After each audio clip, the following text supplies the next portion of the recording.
Good morning, everyone. Welcome to the Early Edge. We are brought to you by BetMGM. Make it legendary. My name is Sia Nejad, and I see Jen is in the chat. Lucas, Jeffrey, Jason, Gipper's Picks is in here, along with Martin. Hit the like button if you could. Let's see if you like the recap screen before we bring in the stars of the show. Both of our hockey picks, you could argue, should have won, especially that Ottawa pick from Jeff Hockman. It doesn't come through, so we go 3-4 overall. Chip misses his, Buckets hits his. Again, he's on a nice little run. SportsLine picks go 2 out of 3. Again, a couple of hockey bounces the right way, and we go, 5-2 potentially. But that's a lot of coulda, woulda, shoulda. Let's bring in the stars of the show and get things started because we got a nice mix here on a Wednesday. Taft Gantt is here. Buckets with his awkward smile is here. We got Mikey B and we got Danny Brasco. Buckets, I'm sorry to lead that way, but it was awkward. How you doing, my friend?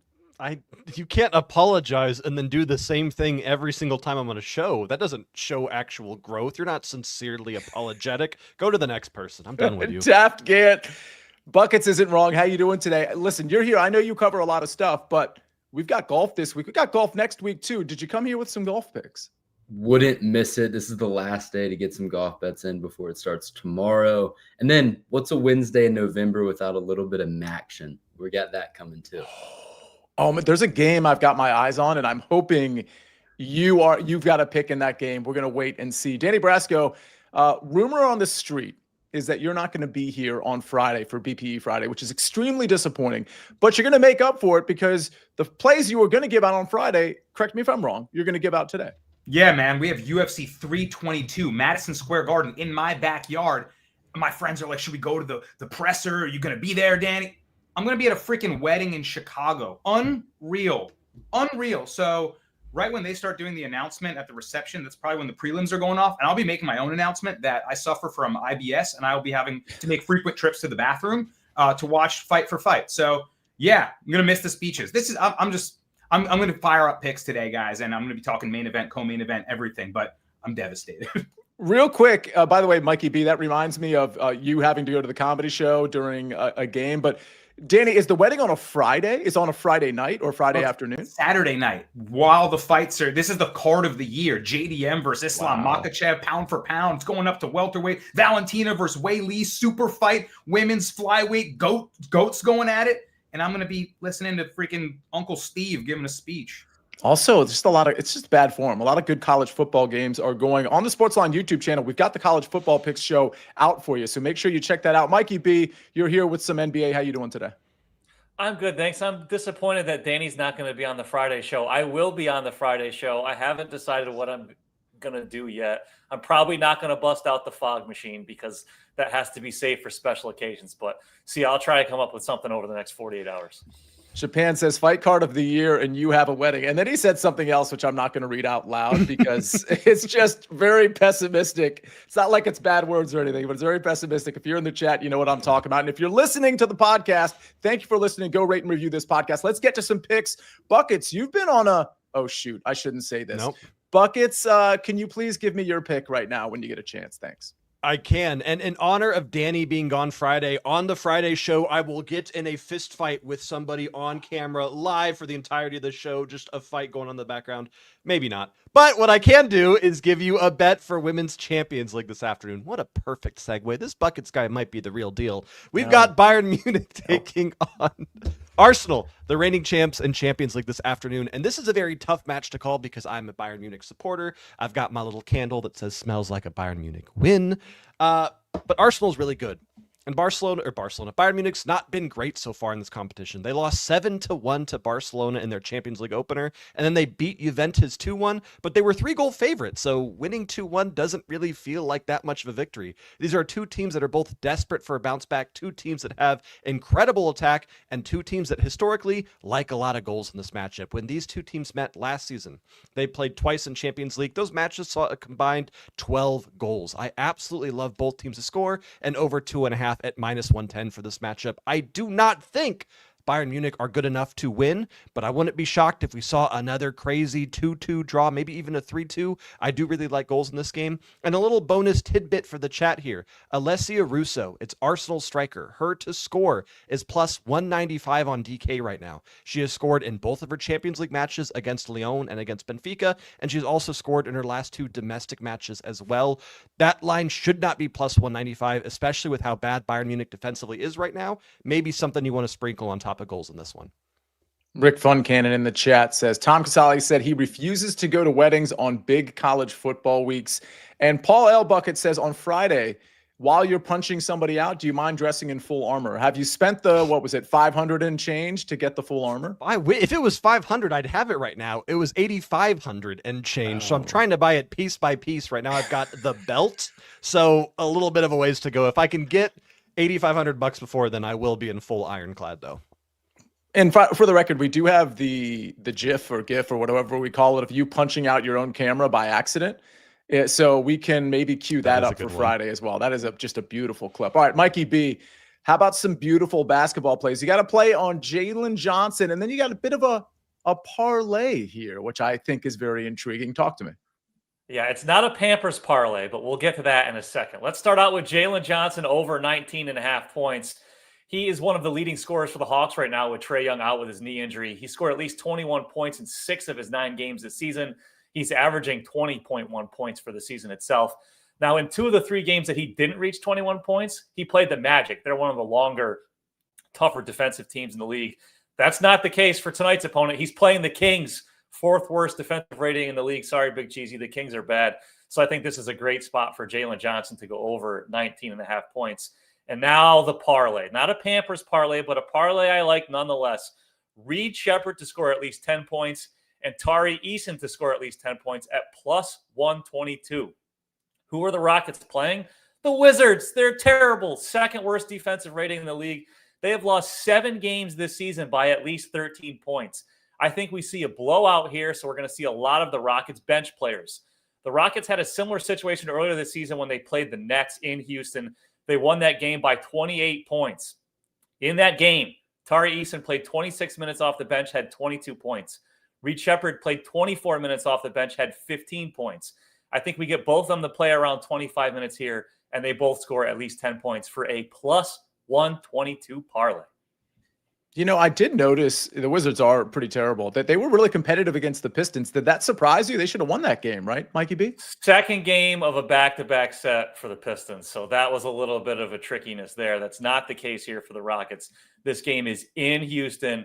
I think it's a blowout. I'm sorry about your Wizards, Sia, but I think we hit this parlay. It's totally okay. We've got some NBA questions already in there for you, Mikey B, in the chat. If you have more questions, please put them in the chat because Mikey B is here to answer them. Buckets, why are you interrupting? I've got a question for Mikey B about basketball. Okay, I'm ready, Buckets. As an official NBA capper now, who is now 1-0 on the NBA season, I wanted to run a play by you real quick. Last night, I took Jaren Jackson Jr. 2+ 3-pointers at minus 110. It's minus 115 for him to do it again. Can I just bet that every single match and just keep cashing? Does that work? Buckets, I would never, ever doubt your first instinct. You are a premier NBA capper. If you like it, Buckets, fire away. Get that armored suit ready. Put the order in now. Get ready to click purchase. Get ready. Perfect. So, Buckets, are you going to go with that pick? Is that? Yeah. I'm just going to keep betting Jaren Jackson Jr. or Triple J, as his friends call him, 2+ 3-pointers. Buckets, can I make a suggestion? Of course. If you want to bet another one, this is in honor of Jeff Stenberg. The Cavs are resting everybody tonight. They're playing the Heat, who play at a fast pace, not a great defensive team. No Darius Garland, no Donovan Mitchell, no Evan Mobley. Now, Jeff took Sam Merrill over 2.5 3-pointers. That hit. He went 4 of 16 from 3 against the Heat. Now, his line is 3.5 tonight. So you could go that order over. Or Dean Wade over 1.5 3-pointers. He likes to jack up a lot of threes. Nobody else playing. I know that's a Buckets guy, Dean Wade. That might be Dean one Wade's bucket. that's a buckets guy. I'm in on Dean Wade. I'll Yeah. take that one. Yeah. I think that's Dwayne Wade, Mikey B. I think it's Dwayne Wade. He's not much of a embarrassing. 3-point shooter. Listen, don't do that to buckets. He's trying his best. He's trying his Dwayne best. Wade. He's trying to displace me. They don't need me on the show. I'll just sit in the basement with my fog machine and set the smoke alarms off. We'll let Bucket handle it all. Gipper's picks, Danny Brasco, a little bit of a teaser, and I don't know if you're on this guy or not. He says you better be on Valentina. Your response? I mean, Gippers is going to have to wait to find out, but I'll foreshadow with we may be disagreeing on a couple fights this week, and I'm going to disagree with a lot of people on some of these fights. So I'm not afraid of the smoke. Let's go. All right, not afraid of the smoke machine. Let's go to Taft. Let's mix in a little bit of golf before we get to Danny's picks. I've got a golf pick as well, and of course, we've got your questions to answer, and we've got some SportsLine picks in college basketball. Taft, talk to me about a couple of outrights that you like, and then we've got college football tonight, my friend. Let's go. Oh, Taft. You never want to be on mute when you're starting. I mean, the smile's beautiful. Like, everything is clicking. The camera looks good. And then, boom. I deserve that one. Thank you for the sound effect. Come on. I'm a little rusty. Won't you give me a break? It's been a while. I've missed you guys, but we are back now. What I was going to say is that it's a perfect night because you can bet on college football while you're getting in your golf bets. And if you do want to bet on the PGA Tour in 2025, you're missing out on your chances. There's only 2 more events in this fall swing, and that pretty much wraps up the calendar year. So let's dish out some locks. 2 guys that I think are flying under the radar. And Sia, I know you were dishing out locks on the early wedge last night. These guys actually, they didn't get mentioned. So I am excited that I can be the first to put them on your radar. And they're both 35-1, great value in a weaker field in Bermuda on a shorter course. The first guy I'm going to mention, Patrick Rodgers. He has dominated at this event in the past. His last 3 starts, he's gone T9, T3, and 4th place. You got to love that because this is a weirder golf course. It's smaller, only 6,800 yards and some change. It's going to be windy conditions. It's right on the Bermuda coast. So I like to see that recent success in this tournament. He also had a T6 at last week's WWT Championship. Patrick Rodgers, watch out for him this week. Another guy at 35-1, Vince Whaley. He also has finished top 10 in his last 3 starts in Bermuda, going T7, T8, T5. So I'm giving out the outright plays at 35-1. But you might as well bet these guys at top 10 or top 20, both at plus money. So yeah, before I go to the college football, I want to know if either of those guys were on your radar. Yeah. So I never bet Patrick Rodgers, in spite of what you said about his history here being great. Vince Whaley was a guy, when you say under the radar, I completely agree that Vince Whaley is under the radar. It was just a matter of, with Vince Whaley, do I think he can close the deal? And I ended up going, if you watch the early wedge, you know this, I ended up going with guys like Matt Kuchar and Eric Cole, who I think, listen, like Eric Cole hasn't closed the deal in a little bit, but I think are trending in the right way, and we've seen them close the deal before. So that's the only reason I dropped about 5 or 10 points to take those guys. But I think Vince Whaley and Patrick Rodgers are smart plays. Yeah, I appreciate it. It's like the middle range guys that we're looking to bet. And that's exactly what you had on your early wedge card as well. So before I move on to college football, if there's any golf questions in the chat, put them in there because there's a lot of names we could go through. I'd be happy to continue on. Now let's do a little bit of action. There's actually a pretty big game tonight between 2 one-loss teams in the conference. They're fighting for a spot in the conference championship. We're going to go with Miami University as a home underdog against Toledo. If you're a Maction bettor, then you might be on this train as well. Toledo is a little bit of a fraud. They have only played 2 teams all season with a winning record. I'm not buying into that. They're 0-4 on the road, and now you're going to give them 3.5 points coming into Miami University, who pretty much has the conference championship in control with 2 easy games left on the schedule. If they can get a win tonight at home, then the conference is theirs for the taking. They had a 5-game win streak going into last week, had a tough loss against Ohio. However, I think this is a great bounce back spot for Miami. If you want to bet it another way, team total over 20.5. They're averaging 27 points in MAC games this year. Yeah, this is a game. This is the game I had my eye on. It's interesting to see the line move too, because it's now plus 4.5. It was 3.5, then 4, then 4.5. But I think this Miami of Ohio team's pretty good. I watched their game against Ohio last week. I absolutely thought they should have won it. Of course, Ohio not very good either, losing to Western Michigan yesterday. We'll see what happens in that game, but I think that's way too many points. So I'm on that as well. BetMGM players will receive an NBA odds boost. Just make an NBA bet to activate the odds boost token. If you win, you'll receive extra winnings in unrestricted bonus dollars. Another BetMGM promo for you to use tonight on some of these NBA picks that we're talking about. And don't forget, Week 11 is here, and we've got $1,000 in real cash up for grabs. Hopefully, you've already registered for this. Again, it's free pick'em contest. There's no entry fee, and there's real prizes, bragging rights on the line. Top 50 get paid out, but listen, the winner gets $250. I think second place is $150. So those top few spots is real money. All you need to do is pick 13 NFL games against the spread for Week 11.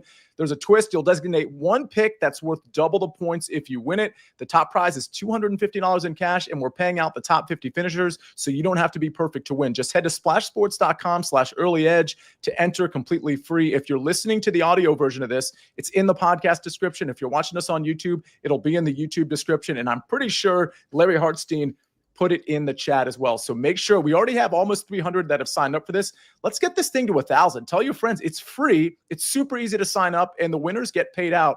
I mean, that's just, I don't know what else you could ask for here. So Buckets, have you signed up? You did sign up for this. Taft, you haven't signed up for this, have you? I just joined, actually, as we were sitting in the waiting room. I've been on the Cover 3 Splash Pick'em contest this year, and it's been an absolute blast. Couldn't recommend Splash more. And now you get to go against the Early Edge fam. It's just bragging rights. Bragging rights in real cash. Danny Brasco, Mikey B, hand up. Are you in it yet? I will be. I just gonna let the picks percolate a little bit, but I'll sign up. Yeah, I need to lock in on my research before I enter into this pool. Obviously, I'm not just going to come in and start clicking boxes, so I'll get there. Yeah, he's not just going to click boxes like Buckets did while we were on the show yesterday. Let's get to some SportsLine picks. And by the way, if you submit your picks, you can change them later, just so everybody knows. We got a couple of SportsLine picks in college basketball. Missouri -5.5, -110. That one courtesy of Tom Casale. And Pacific -9.5 at -120, courtesy of Bruce Marshall. All right, we got a lot more to get to, including your questions. We're going to do that right after this message from our partners.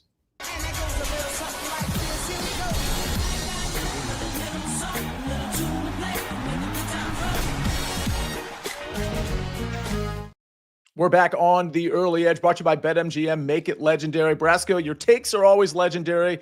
Not so legendary that you're not going to be here on Friday. A little disappointed, not in you, in your friends for having a wedding during football season and a prime UFC card, college football season, all of that stuff. Either way, you've got some picks to dish out. What are they?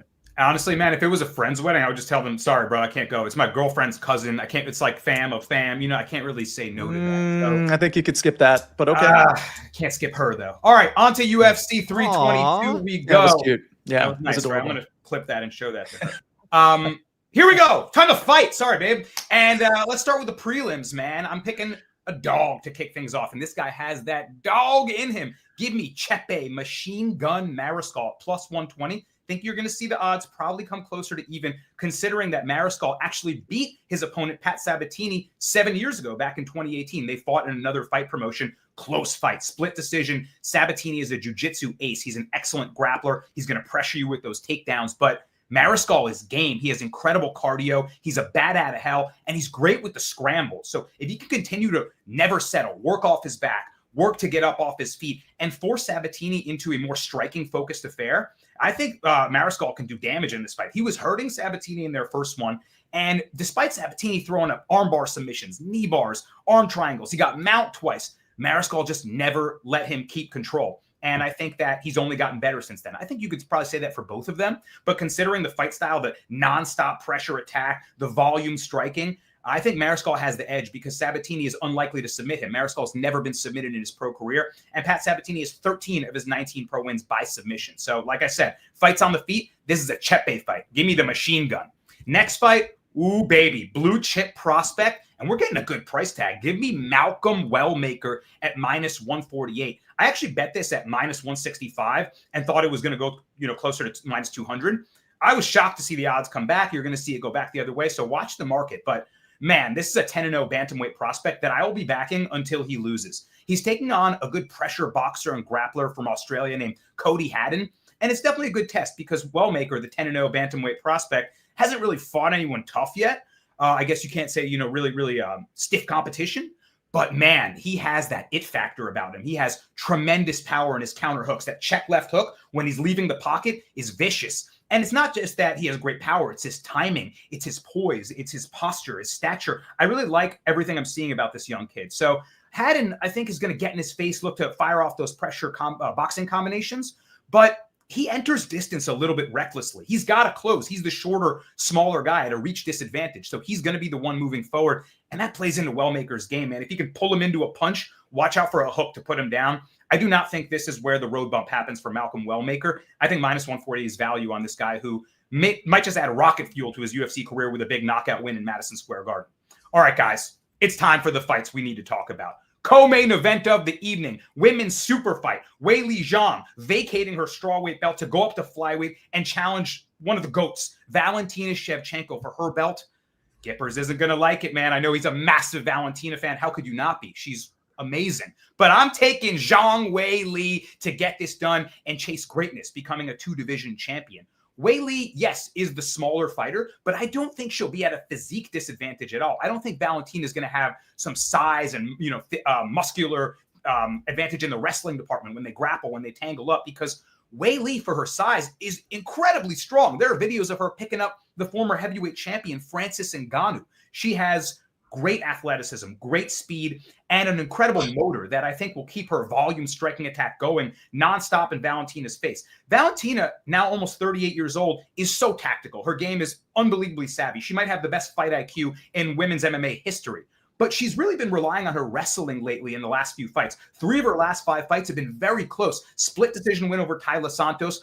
She lost getting submitted to Alexa Grasso and then split draw with Grasso, then a 48-47 win over Fierro. She's taken out good competition, but I'm seeing slight signs of a slowdown here. And if she can't wrestle Weili, who Tatiana Suarez was unable to do to her. Suarez was a grappling phenom, the boogie woman of the division, and after 1 round, Weili reversed her and dominated the next 4 rounds of that fight. So I'm wondering if a girl like Valentina can do what Tatiana Suarez could not. I'm really high on Weili to take this second belt, and I really think that she's going to enter a great, she's already one of the GOATs, but she'll really cement herself as one of the greatest female fighters of all time and beat Valentina Shevchenko. I'm sure there will be disagreement in the chat, so I'll be looking. Finally, guys, main event of the evening, 2-division champ Islam Makhachev looking to challenge for the welterweight belt. He's going up to 170, taking on Jack Della Maddalena, who just took out Bilal Muhammad. I'm going with the dog, man. Give me Jack Della, plus 230 almost now. And a lot of people are not going to like this because, well, we got to say it out front. Islam Makhachev is the #1 pound-for-pound ranked fighter. He's one of the greatest MMA fighters of all time. The Khabib protege, who arguably has a better career than Khabib now. But, man, it's JDM's southpaw boxing that I think makes him so dangerous in that fight. Think about the Dustin Poirier fight with Islam Makhachev. He was taking big shots, big damage, and he laced up that Darce choke in the 5th round to take the fight. His wrestling is amazing. That Dagestani style is tough to fight off. But JDM's southpaw boxing, if this fight plays out on the feet, can hurt him the way Poirier was hurting him. He's crispy. He mixes his punches to the head and body. He can hurt you from the clinch if you miss takedowns with those elbows and knees. And his grappling game is only getting better. He was able to reverse and defeat Gilbert Burns late in that fight with a dramatic knee to steal it, the jiu-jitsu ace Burns. He was able to fold the pressure wrestler boxer Bilal Muhammad, who just couldn't break him and actually got broken himself. So, yes, it's going to be very tough to fend off that wrestling attack from Islam, but they flew in Craig Jones, maybe the best BJJ practitioner walking the earth right now to help him train. They flew in Alex Volkanovski, who had 2 fights against Islam, to help him train. And I think his grappling defense is going to be good enough to force this fight on the feet for at least 3 of the 5 rounds and have JDM land more damage and steal this fight. It's stealing because he's the defending champ right now, but he's the big dog, obviously, because he's fighting maybe the best fighter in MMA right now. But, man, the odds are too wide, and I think the dog barks on UFC 322. Impressive stuff as usual from Danny Brasco. Buckets, I don't know whether to go to you or Mikey B on this one. Mikey B, I'll go to you. Hawks minus 3.5. Any thoughts there? Yeah, I would lean towards that second game of a back-to-back set for the Kings. I think the Hawks are missing Trae Young, obviously. Nickeil Alexander-Walker is questionable, so that's a concern, but I would still lean towards the Hawks covering that. Buckets, would you take Lonzo Ball over 4.5 rebounds at -110? Nah. So Mikey that's B. great. That's great pick by Buckets because you would think that Lonzo Ball would play more because Donovan Mitchell and Darius Garland are out. However, Lonzo Ball is on a strict minutes limit. He has a long injury history. He's not going to play 30 minutes tonight. So Buckets, great analysis on your part. Yeah, it really was good, Buckets. Bub Carrington, under 12.5 points and rebounds, -135, asks Jay Long. I'll go to Mikey B on this one. Thanks, C. I appreciate the opportunity to talk some NBA with you guys. I would take the under on that simply because he doesn't score much, and the Rockets are a very good defensive team. But if Buckets says otherwise, I'll defer to Buckets. All right, let's go to – we have to at least get a Jeff Stenberg one in here. He says, Gary Trent over 2.5 threes at +105. Is that the best bet on the board tonight? Is Gary in our circle of trust? Don't mind that whatsoever. Torian Prince is out for the Bucks, so they're missing one of their three-point shooters. I'm not going to say that Gary Trent is in a circle of trust because Gary Trent should never be in anybody's circle of trust other than his family members. But yeah, I do like the over there. All right. Let me give out my pick real quick. I'm going to be super quick because this was from the early wedge last night. Matt Kuchar -115 over Chad Ramey. This is an 18-hole matchup. You can only find this over at DK, I believe, but it's an 18-hole matchup. Again, what that means is for round one, Matt Kuchar -115 over Chad Ramey. Ramey's actually been pretty good at the Butterfield Bermuda, and actually he's been really good lately, but not quite as good as Matt Kuchar. I think Matt Kuchar is just a better player here. And what I love about Kuchar the most is that his main weakness is off the tee, which really shouldn't hurt him here. And one of his great strengths, aside from putting and short game, is the approach play, especially the wedge game. And that's not necessarily a strength of Chad Ramey. So while he's been okay late, or very good lately, and he's been okay at this course, I think Matt Kuchar, who's never played at this course, by the way, I think he's going to be just fine, very comfortable on a course like this. And again, he's playing very well. So Kuchar -115 over Chad Ramey in round one. And I'll go ahead and tell you who my first round leaders are from the early wedge, because last week I gave it out verbally, and we had Sammy Valimaki hit at 90-1, chopped to 45-1. Going with Eric Cole at 50-1, Sammy Valimaki at 55-1, Adam Svensson at 100-1, and Paul Peterson at 120-1. Those are 4 first-round leaders for you that you can bet really anywhere. All right, let's go to one more. Buckets, I know you got to get out of here. Was there any soccer in the chat that we missed? People asking about Barcelona versus Oud Heerenveen Leuven. I would stay off of it. The over or under in that match is set to 6.5 goals, which is a very large number. And both teams to score is plus 350, which means the books think that Barcelona scoring all 6 of those or 7 of those by themselves. They are capable of doing that, but this is one of those matchups where they don't need to. If they try their best for 90 minutes, they win 10-0. But they're going to rotate. They don't really have to win because they're so far ahead. I'd stay off that game personally, but that's just a me thing. Japan says, what's the lock, Sia? So if you remember, last week I said Sammy Valimaki, first-round leader, was a lock. I was saying it kind of facetiously, but I really loved it. And guess what? Sammy Valimaki hit. So Japan asking, what's the lock? The lock, of course, is Eric Cole at 50-1 as your first-round leader. And oh, by the way, he might win this tournament. Check out the early wedge for more on Eric Cole. Taft, were there any other golf questions that we missed? Don't think so, but I was taking notes as you were giving out first-round leaders. Considering that you're coming off a one tournament hot streak. That's like hitting, an outright for any sport that's plus 3,000 or more. Like that was big time, Sia. So I'm going to be tailing all of your first round leaders. I almost hit Valimaki outright too at 100-1. He ended up finishing tied for second. Anyway, let's go to Joe Neuenfeld says, Buckets, your hair is better than Sia's today. Yeah, I said it. I know you got to go, but I got to leave you with that comment from Joe. So thank you, Joe. That made my day. I'll see you guys later. Awesome. No, that'll do it. Awesome. The law, subscribe, says Buckets. Okay, one more question before we get to the recap screen. Mikey B, I know you don't do a lot of sides, but you did talk about how many people the Cleveland Cavaliers are sitting. Now, it's always tricky, right? Because Hype Town Hero says Heat -5.5. Anytime we see that many players sitting, we're going to look at the other side. I mean, obviously, the people setting the lines understand who's sitting as well. This feels so trappy to me, but it's also hard to not take the Heat right now because Spo has these guys on fire, pun intended. Yeah, I would lean towards the Heat covering that, but I will say this. Earlier this season, the Trailblazers were playing the Lakers, who were on the second game of a back-to-back set, and Luka and Austin Reeves were out. And I was like, oh, this is Trailblazer. Oh, I love this. And the Lakers won. So these kinds of things, teams often play up or down to their competition. You never know. That's why I'd be a little careful. If you want to put a sprinkle on it, that's okay.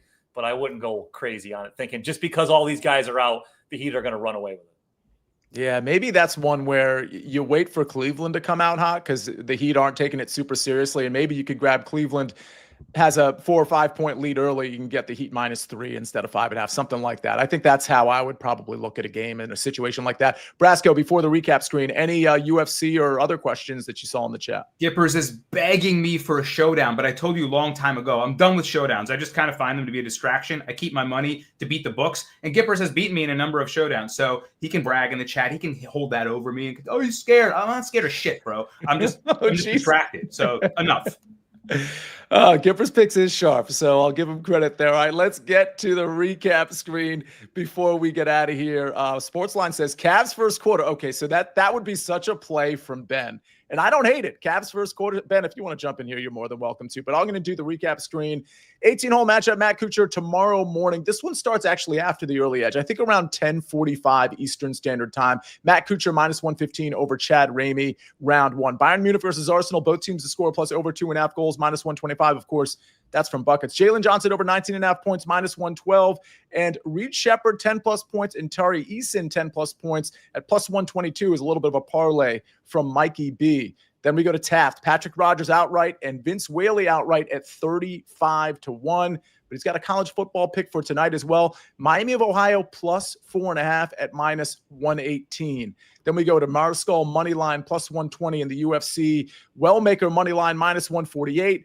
Vele or Welly moneyline +115, and Della Madalena, right? Moneyline +220. Those, of course, from Danny Brasco. SportsLine picks Missouri -5.5, -110. That's from Tom Casale. Pacific -9.5, -120 from Bruce Marshall. The chat is just going off right now. You guys are the absolute best. I wish I could read a lot of these comments because I know the audio listeners, when I say stuff like that, don't know what I'm talking about. But we only have so much time in this show. Appreciate everybody joining us live here. Appreciate everybody listening to the podcast. Taft, do you have something else? Yeah, we got some tennis questions in the chat, which I appreciate. It's the ATP finals going on in Turin. And I'll say this one first right off the bat. Ben Shelton is in an absolute heater right now, and he is +180 I just saw on FanDuel. So I would live bet Ben Shelton because he's even on sets right now, down 5-6.